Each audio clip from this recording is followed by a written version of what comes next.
What would you do if a stray dog kept blocking your every move? Would you push it aside? Would you ignore it? Or would you stop long enough to wonder, maybe, just maybe, this animal knows something you don't? On the night of September 14th, 2019, in the quiet town of Millbrook, Pennsylvania, a team of police officers learned a lesson they would never forget. A lesson about listening, a lesson about trust, and a lesson about the extraordinary bond between humans and animals. This is the story of a dog named Rusty, a 70-pound Labrador retriever with fur the color of autumn leaves and eyes that held more wisdom than anyone could have imagined. On this fateful night, Rusty would do something that defied all logic. He would obstruct a police operation, put himself in harm's way, and ultimately save a life in the most heroic way possible. But here's what makes this story truly unbelievable. The man trapped in that fire? He was someone Rusty had every reason to hate. Someone who had abandoned him. Someone who had left him to die on the streets 3 years earlier. And yet, when flames consumed that old house on Maple Street, when smoke billowed into the night sky, and when every human had given up hope, this dog ran straight into the inferno. Why? Why would Rusty risk everything for someone who had thrown him away like garbage? The answer will break your heart, and then put it back together again. Stay with me for the next 50 minutes, because this story has twists you will never see coming. Trust me when I say, by the end of this video, you will never look at dogs the same way again. Before we dive deep into this incredible story, I need to ask you something. If you're someone who believes in the power of loyalty, if you've ever loved an animal with all your heart, or if you simply want to hear one of the most inspiring rescue stories ever told, then do me a favor. Hit that subscribe button right now. Turn on the notification bell. And while you're at it, drop a like on this video, because stories like this one deserve to be shared with the world. I promise you, by the time this video ends, you'll be grateful you stayed. Now, let's go back to where it all began. The night was cold. A dense fog had rolled into Millbrook, wrapping the town in a blanket of gray. It was the kind of night that made you want to stay inside, lock your doors, and wait for morning. But for Officer Sarah Mitchell, staying inside wasn't an option. Sarah was 34 years old and had been with the Millbrook Police Department for 11 years. She was known around town as someone who never backed down from a challenge. Tough but fair, determined but compassionate. The kind of officer who would spend her lunch break helping a lost child find their parents, and then spend her evening chasing down armed suspects without breaking a sweat. But on this particular night, Sarah wasn't feeling particularly heroic. She was exhausted. For the past 3 weeks, she had been working a case that had consumed her every waking moment. A series of burglaries had plagued the town, homes broken into, valuables stolen, and families left feeling violated and unsafe. The suspect was clever, always striking at night, always wearing gloves, always disappearing before anyone could get a good look at him. But tonight, everything was about to change. At approximately 8:47 p.m., Sarah received a call that made her heart race. All units, we have a confirmed sighting. Suspect spotted near the intersection of Maple Street and Oak Avenue. Appears to be heading toward the old abandoned warehouse on Harbor Road. Proceed with caution. Sarah grabbed her radio. Unit 7 responding. I'm 2 minutes out. She pressed her foot against the accelerator, her cruiser slicing through the fog like a blade. Her partner that night, Officer Marcus Williams, sat in the passenger seat, checking his equipment. Marcus was younger than Sarah, 28, fresh-faced, still idealistic. He had only been on the force for 3 years, but what he lacked in experience, he made up for in enthusiasm. Sarah sometimes found his optimism annoying, but deep down, she appreciated it. He reminded her of why she had become a cop in the first place. "You think we'll finally catch him tonight?" Marcus asked, his voice tinged with excitement. Sarah kept her eyes on the road. "Let's not get ahead of ourselves. This guy's slippery. But if we play this right, yeah, tonight could be the night." They reached the intersection of Maple Street and Oak Avenue in record time. Sarah killed the headlights and pulled the cruiser to the side of the road. Through the fog, she could barely make out the outline of the old warehouse in the distance, a hulking, decrepit structure that had been abandoned for nearly a decade. "All right," Sarah whispered, reaching for her flashlight. "Let's do this quietly. If he's in there, I don't want to spook him." Marcus nodded. And together, they stepped out of the cruiser. The fog was even thicker now. Sarah could barely see 10 feet in front of her. Every shadow seemed to move. Every sound seemed amplified. The crunch of gravel beneath her boots sounded like thunder in the stillness of the night. They were halfway to the warehouse when it happened. Something emerged from the fog. At first, Sarah couldn't tell what it was, just a blur of movement in her peripheral vision. She spun around, her hand instinctively going to her holster. But when the figure stepped into the beam of her flashlight, she paused. It was a dog, a large Labrador retriever with matted golden fur and eyes that seemed to glow in the darkness. The dog stood directly in their path, blocking the way forward, its tail perfectly still. "Where'd you come from, buddy?" Marcus whispered, taking a step toward the animal. But the dog didn't move.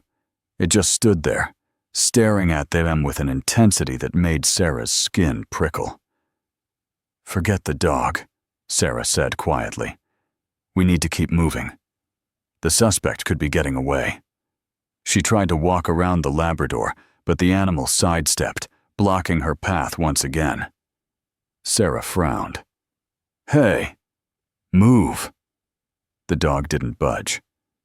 "This is weird," Marcus murmured. "It's like he doesn't want us to go that way." "It's just a stray," Sarah replied, her patience wearing thin. "Probably looking for food. Come on." She attempted to circle around the dog from the other side, but once again, the Labrador anticipated her move and positioned itself directly in front of her. This time, the dog let out a low whine, a sound so desperate, so pleading, that it made Sarah pause. "What's wrong with you?" she asked the animal, genuinely perplexed. The Labrador's response was unexpected. It turned around and took a few steps in the opposite direction, away from the warehouse, then stopped and looked back at the officers, as if to say, "Follow me." "Sarah," Marcus said slowly, "I think he wants us to go with him." "We don't have time for this," Sarah snapped. "The suspect is—" But before she could finish her sentence, the dog darted toward her, grabbed the sleeve of her jacket in its mouth, and began to pull.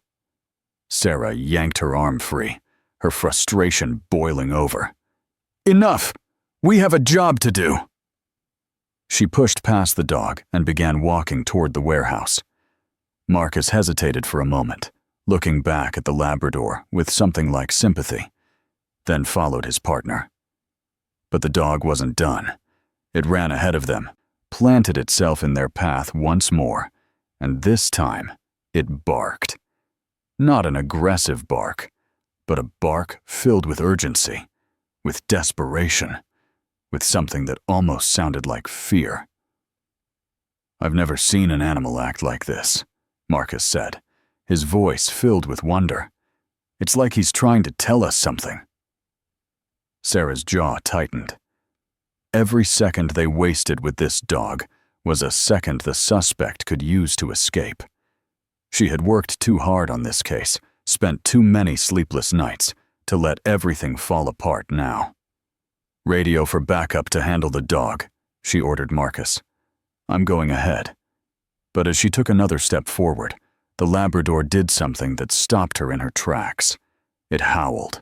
Not a simple howl, but a howl that echoed through the fog like a cry from the depths of a soul in agony. A howl that made the hairs on the back of Sarah's neck stand straight up. A howl that carried within it something almost human. And in that moment, standing in the fog on a cold September night, Officer Sarah Mitchell made a decision that would change everything. She ignored the dog. She walked around it, and she kept going toward the warehouse. It was a decision she would regret for the rest of her life. Sarah and Marcus reached the warehouse 5 minutes later. The building loomed before them like a sleeping giant. 3 stories of rusted metal and broken windows. Graffiti covered the lower walls, and the front entrance hung open, swaying gently in the wind. "Flashlights only," Sarah whispered. "And stay close." They entered the building, their beams of light cutting through the darkness.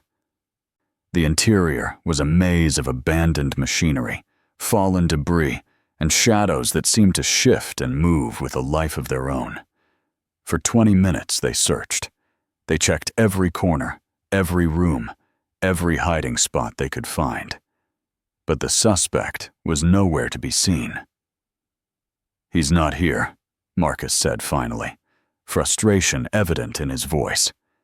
"Either the tip was wrong, or he's already gone." Sarah punched a nearby wall in frustration. 3 weeks of work. 3 weeks. "And we're back to square one." Her radio crackled to life. "Unit 7, this is dispatch. We're receiving multiple calls about a structure fire on Maple Street. Residents at 742 Maple Street. Fire department is en route.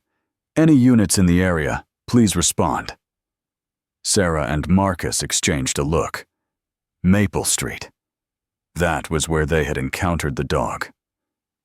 "That's less than a quarter mile from here," Marcus said. Sarah was already running.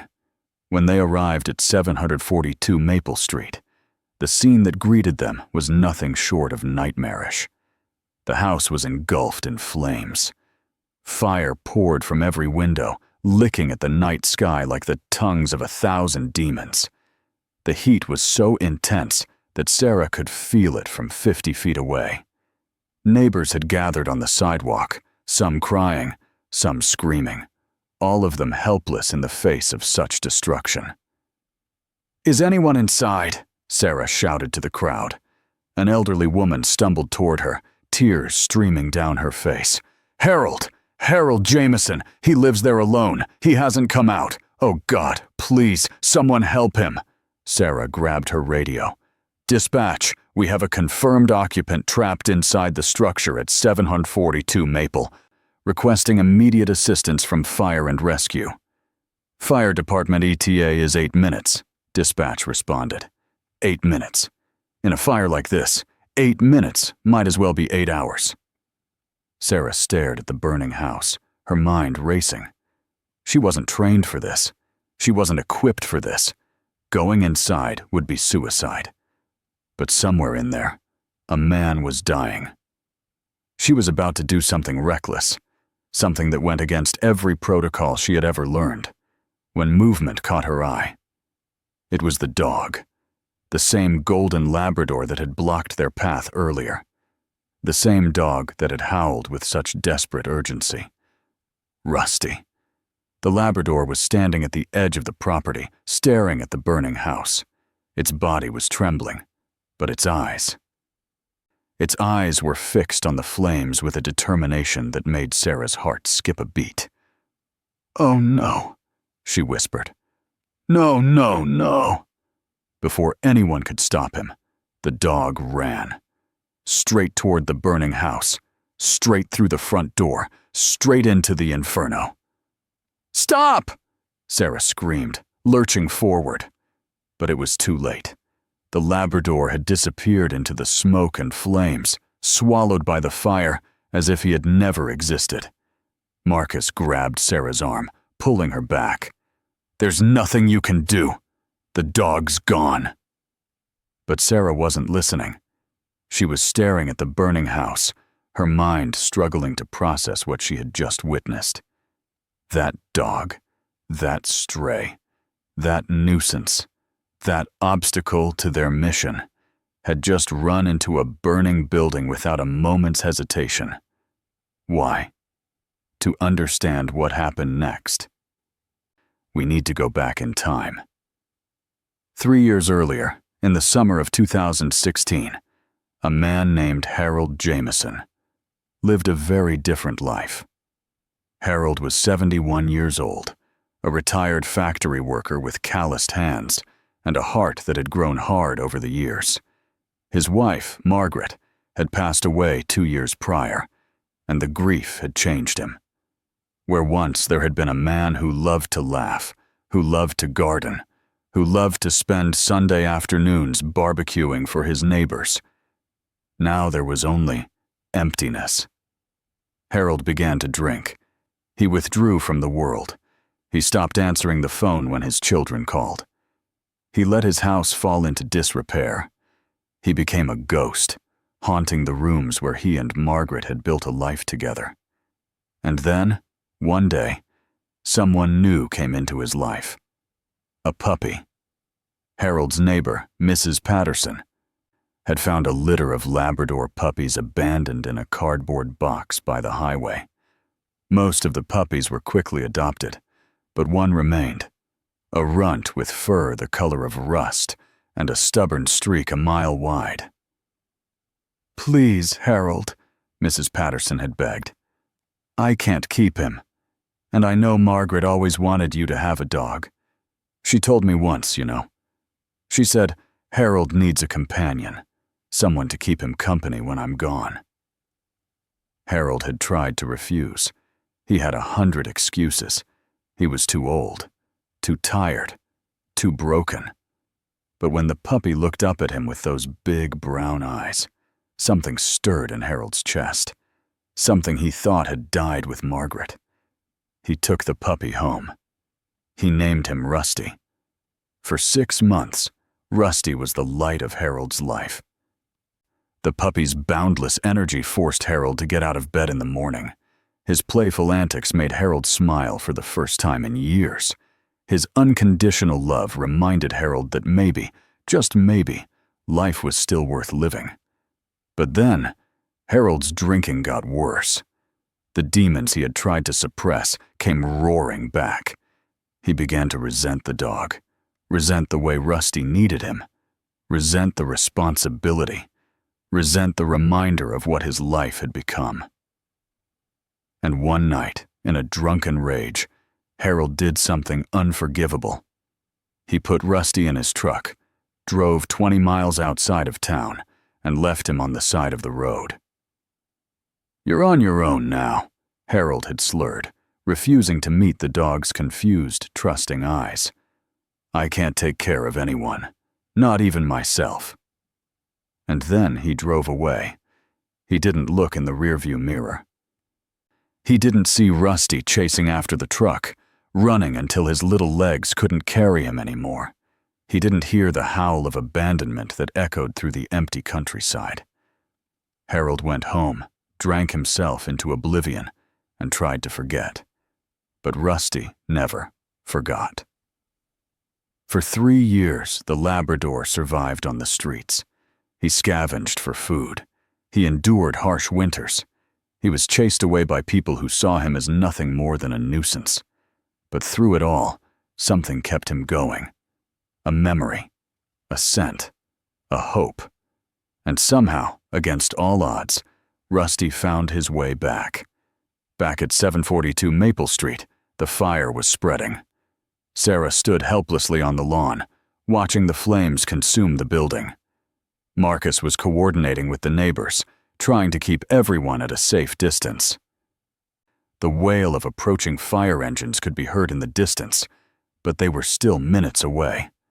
And somewhere inside that burning house, a dog was searching for the man who had abandoned him. Inside the house, conditions were unimaginable. The heat was so intense that the paint on the walls was bubbling and peeling. The smoke was so thick that visibility was reduced to mere inches. Every breath was like inhaling fire itself. But Rusty kept moving. The Labrador navigated the burning house with a sense of purpose that defied explanation.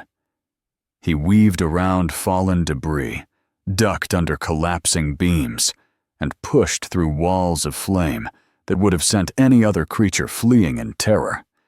How did he know where to go? Perhaps it was instinct. Perhaps it was memory.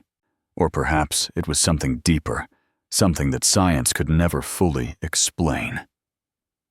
Rusty found Harold in the back bedroom. The elderly man was unconscious on the floor, overcome by smoke inhalation. His face was pale, his breathing shallow, and he showed no signs of awareness that death was closing in around him. Rusty didn't hesitate. The dog grabbed Harold's pajama sleeve in his mouth and began to pull. The man was heavy, far heavier than anything Rusty had ever tried to move, but the Labrador didn't give up. He pulled and pulled, his paws scraping against the hardwood floor, his muscles straining with the effort. Inch by inch, he dragged Harold toward the door. The ceiling above them groaned. A shower of sparks rained down. The fire was getting closer, and Rusty knew that time was running out. But still, he kept pulling. Outside, Sarah had made a decision. She couldn't wait for the fire department anymore. Every second that passed was a second too long. She grabbed a blanket from a neighbor, soaked it in water from a nearby garden hose, and wrapped it around herself. "Sarah, don't!" Marcus shouted. But Sarah was already running toward the house. She burst through the front door and was immediately hit by a wall of heat and smoke. Her eyes watered. Her lungs burned. Every instinct screamed at her to turn back. But then she heard something. Barking. Frantic, desperate barking, coming from somewhere deep within the house. Sarah followed the sound. She found them in the hallway. A golden Labrador, his fur singed and smoking, pulling an unconscious man toward the door. The dog's eyes met Sarah's for just a moment, and in that instant, she saw something that would haunt her forever. Determination. Purpose. Love. "Good boy," Sarah whispered. "Good boy. Now let me help." Together, woman and dog dragged Harold Jameson toward the exit. The house was collapsing around them. Flames licked at their heels. The heat was becoming unbearable. But they didn't stop. They burst out of the front door just as the fire engines arrived. Paramedics rushed forward, taking Harold from Sarah's arms and loading him onto a stretcher. Firefighters swarmed the building, their hoses unleashing torrents of water onto the flames. And in the midst of all the chaos, Sarah collapsed onto the lawn, gasping for air, her body shaking from the adrenaline. When she finally looked up, she saw Rusty standing a few feet away. The dog was injured. Burns covered his paws and sides, and his breathing was labored, but his eyes were fixed on the stretcher where Harold lay, watching with an intensity that broke Sarah's heart. "You knew," Sarah whispered, tears streaming down her face. "You were trying to tell us. You were trying to lead us to him all along. The dog that had blocked their mission. The dog that had seemed like nothing more than a nuisance. He had known. He had sensed the danger before anyone else. He had tried to warn them. And when they refused to listen, he had gone into the fire himself." Harold Jameson survived. He spent 3 weeks in the hospital, recovering from smoke inhalation and second-degree burns. When he finally woke up, the first thing he asked about wasn't the fire, wasn't his house, wasn't even his own condition. He asked about the dog. When Sarah came to visit him, to get his statement about the fire, she found a very different man than she had expected. Harold was sitting up in his hospital bed, tears rolling down his wrinkled cheeks. In his hands, he held a photograph. "Do you know who saved you, Mr. Jameson?" Sarah asked gently. Harold nodded slowly. "They told me. A dog. A golden Labrador." He held up the photograph. It was a picture of a puppy with rust-colored fur and big brown eyes. "His name is Rusty," Harold said, his voice cracking. "I know, because I gave him that name. 3 years ago, before I did something terrible." Sarah sat down, her heart heavy. "Tell me." And so Harold told her everything. He told her about Margaret's death, about the darkness that had consumed him, about the drinking, the isolation, the despair. And he told her about the night he had abandoned Rusty on the side of the road. "I thought I was doing him a favor," Harold whispered. I thought he'd be better off without me. Everyone would be better off without me." He looked up at Sarah, his eyes swimming with guilt. "I've spent 3 years hating myself for what I did. And now that dog, the same dog I threw away like garbage, he came back. He came back, and he saved my life." But here's where the story takes its second twist, and it's one that no one saw coming.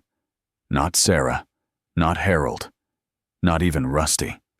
Because when investigators examined the cause of the fire, they discovered something shocking. The fire wasn't an accident. It was arson.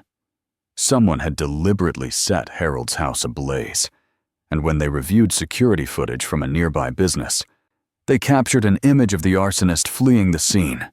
It was the same man Sarah and Marcus had been chasing that night, the burglar they had been pursuing for 3 weeks.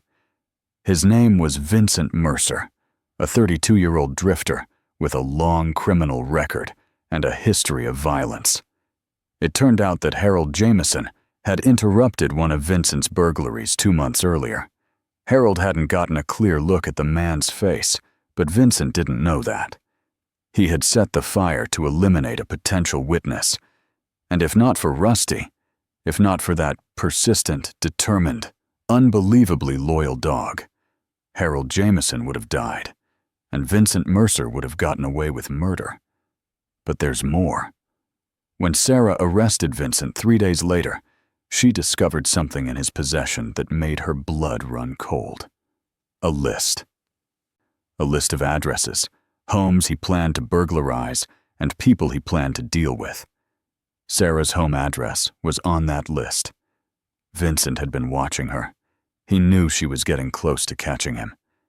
He had planned to break into her home, and the report doesn't specify what he intended to do. But the implication was clear. If Sarah and Marcus had caught Vincent that night at the warehouse, none of this would have happened. But they hadn't, because a dog had blocked their path. And here's the incredible truth that Sarah didn't fully understand until much later. If she had caught Vincent that night, he would have been arrested for burglary, a crime that carried a sentence of only a few years. He would have been released eventually, and who knows what he would have done then. But because things happened the way they did, because Rusty delayed them, because the fire gave Vincent the opportunity to commit a much more serious crime. When Vincent was finally arrested, he was charged with attempted murder and arson.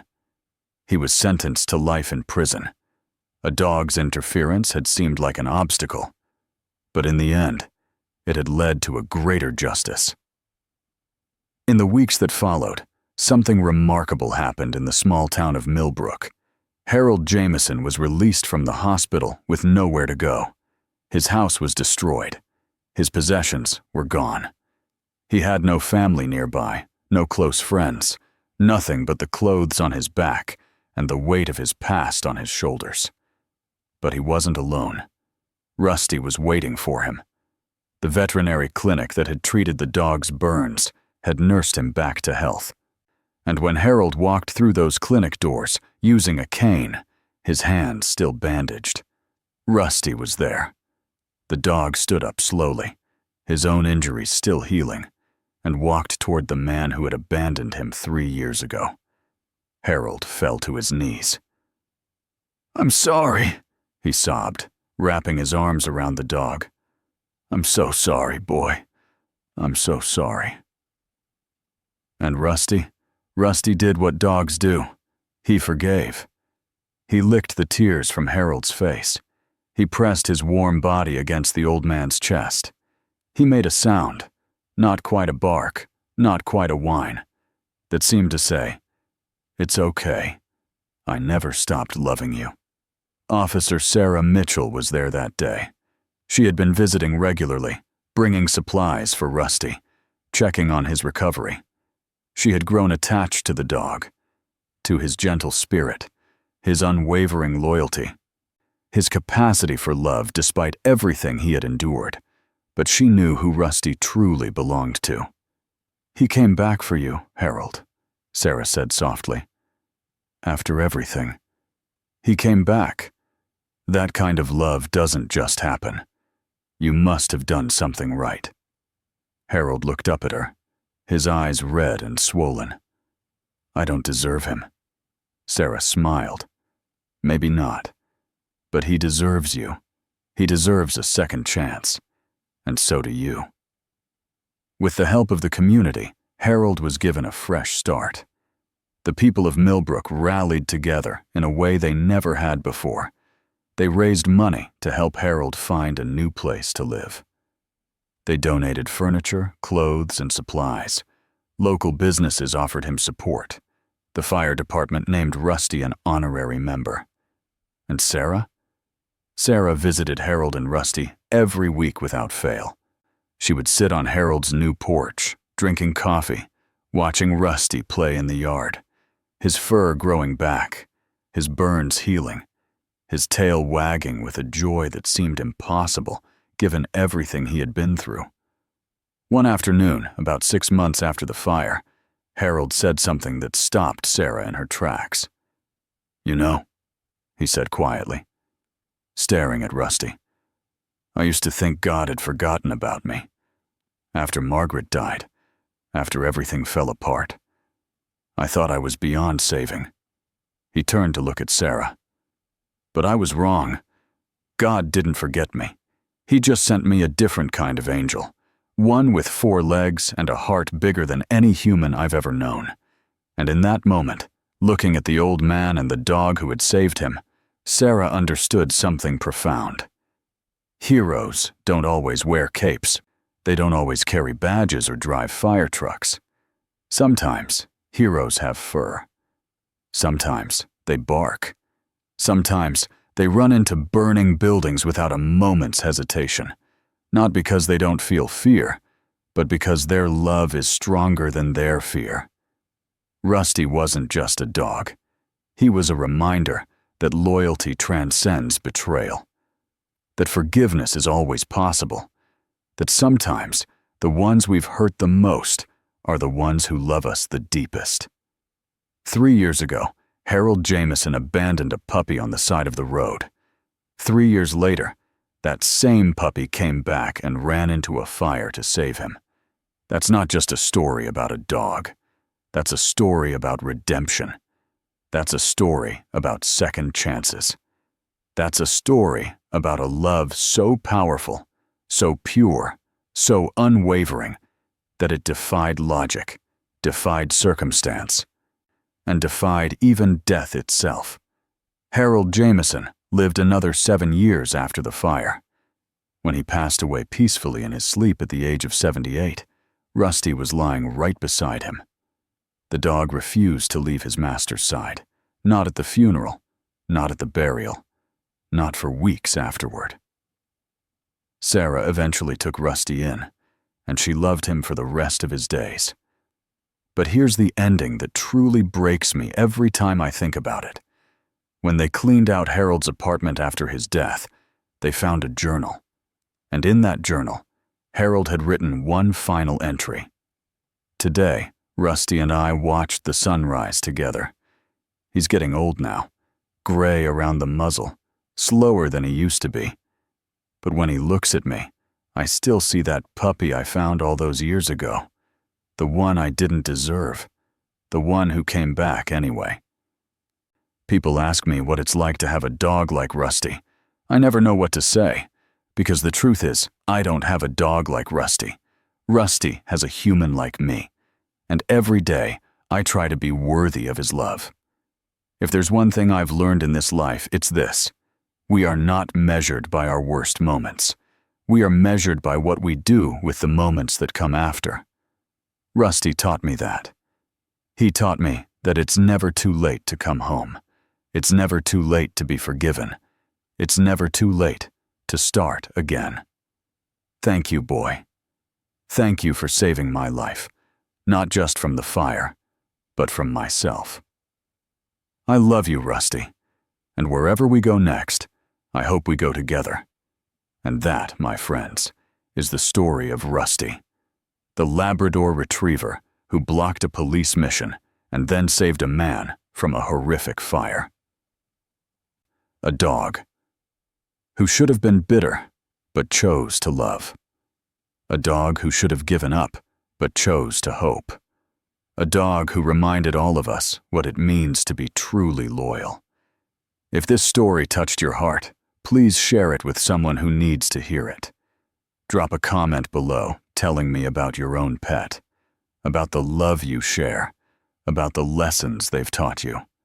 And remember, every dog is someone's Rusty. Every stray on the street has a story. Every animal deserves a chance. Thank you for watching. Thank you for staying until the end. If you haven't already, subscribe to this channel and turn on notifications so you never miss another story like this one. I'll see you in the next video. Until then, be kind to each other, and be kind to the animals.